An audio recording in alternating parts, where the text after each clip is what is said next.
Hey YouTube, what's going on? So today I want to talk about Metal Gear Solid 5 Ground Zeroes, prologue to Phantom Pain, and I think Ground Zeroes is pretty much the perfect stealth experience.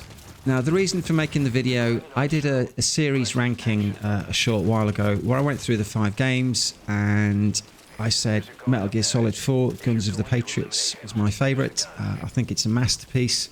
The story really hits hard. In the comments, you can imagine quite a few people said 3 was their favourite. There's some love for 1 and 2 as well.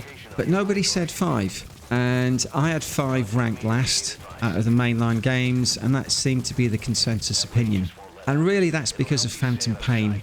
Now, as we all know, there was a lot of friction between Kojima and Konami during the development of Metal Gear Solid 5. Really, over the length of time it was taking to develop the game and the amount of money it was costing.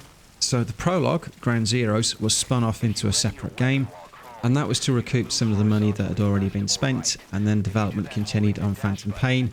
But the relationship between Kojima and Konami deteriorated even further. He left, and Phantom Pain was released unfinished. So we didn't get the full story. It comes to an abrupt end. There's a lot of padding in the second half of the game where you replay missions on a harder difficulty. But the other complaint that some people have about Phantom Pain is that the open world doesn't really work that well.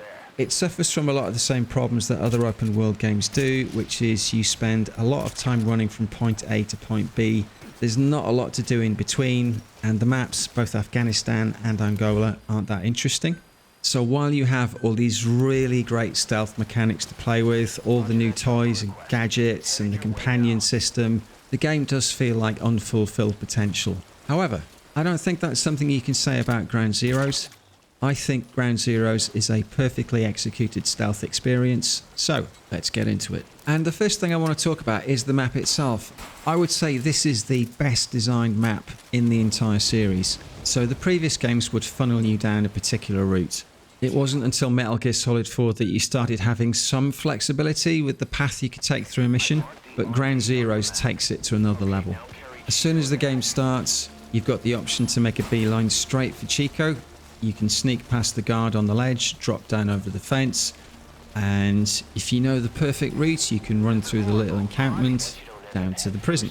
Or if you want, you can CQC the guard in the watchtower. He will call over an enemy that you can take out as well, or you can interrogate him to find out a weapon location, and you can go off exploring. And the game does reward exploration, so there's a log cabin nearby where you start, where you can find some C4 and some grenades. I mean, very handy, the C4 particularly to take out the anti-aircraft emplacements. The map also provides lots of different types of cover, so we're not just sneaking around in tall grass here. We can really make use of the crouch run. So some of the tents, for example, if you're standing upright, you might be spotted. If you're using the crouch run, you won't.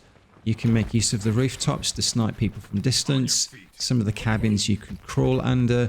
There's lots of concrete barriers that you can make use of as well, and fences. And you can also take out the spotlights. Then, of course, there's the vehicles. So after you've rescued Chico, you find out that Paz is being held in the admin building. And there's a few different options for getting in there. So you can hitch a ride in the back of a truck, and that will take you past all the guards and security cameras, right into the admin building complex.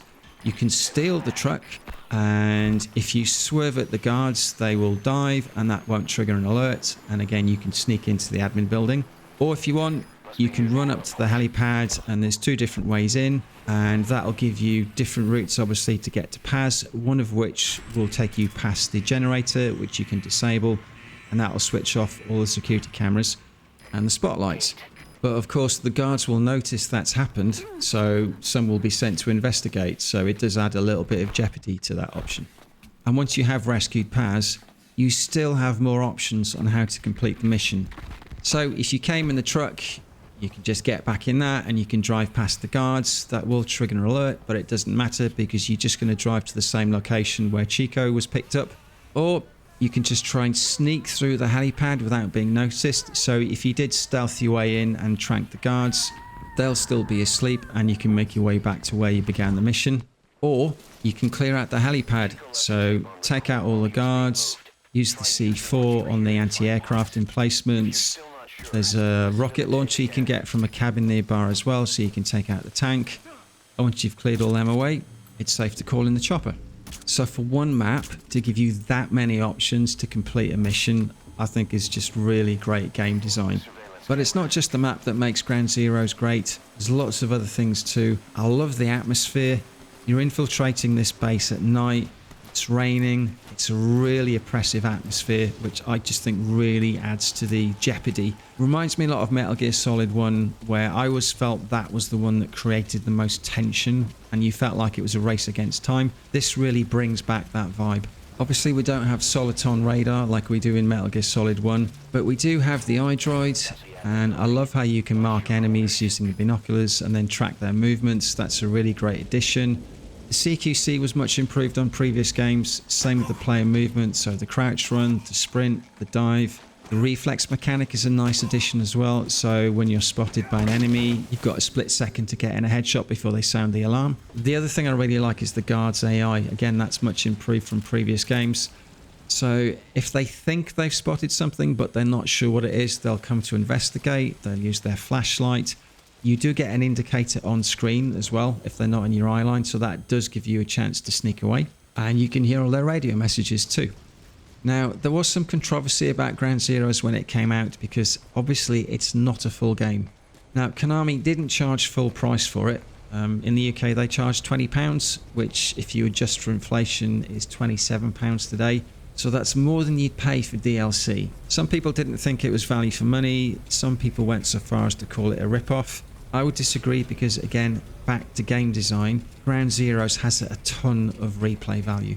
So first off, it's fun just to do the main mission again and go for the S ranking. So that means finding the fastest route through the map where you don't get spotted, you don't kill any enemies, you don't lose any helicopters.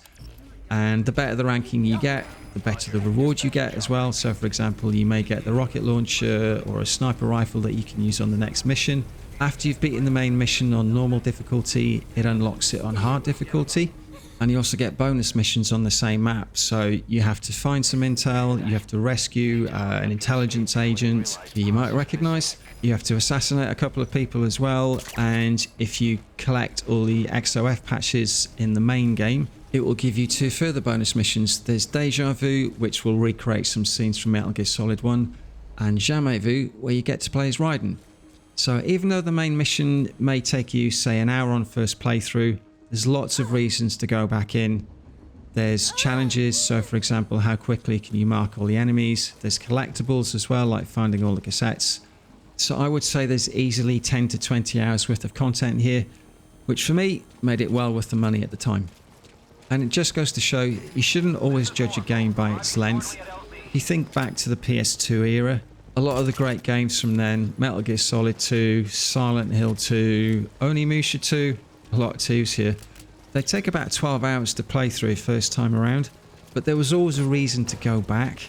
Same with the Resident Evil games. They were short, but there was always a reason. If you beat it within a certain amount of time, didn't use above a certain number of saves, you get a cool reward for your next playthrough, or you might get a special ending. So the longevity and the replay value comes from learning the game to get better at it for your next playthrough. And that's what Ground Zeroes does so well. It keeps giving you reasons to go back in. Now we can only wonder what might have been for Phantom Pain if Konami and Kojima hadn't fallen out and he'd been able to fully realise his vision. Who knows, it may have been the best one. As it stands, Ground Zeroes is superb. If you haven't played it, I definitely recommend you check it out. Same with Phantom Pain. Still a lot of fun to play. You'll just see the unfulfilled potential, but there are so many great moments in that. The escape from the hospital at the start, Skullface, Quiet, the Burning Man, all the stuff with Code Talker and the Pathogen. Just so many great moments, and obviously the big reveal at the end. So I hope you enjoyed the video. We're coming to the end of the mission. Just got to pick this lock without being spotted by the guards and jump in the chopper, and that is S rank complete. This was on normal difficulty, by the way. So I hope you enjoyed the video. If you did and you want to drop me a like or a follow, that would be amazing. Let me know what you think in the comments as well, and I will leave you as Snake is about to put Paz in the chopper, and that is mission complete. Alright, take it easy, and I'll catch you on the next one. Cheers.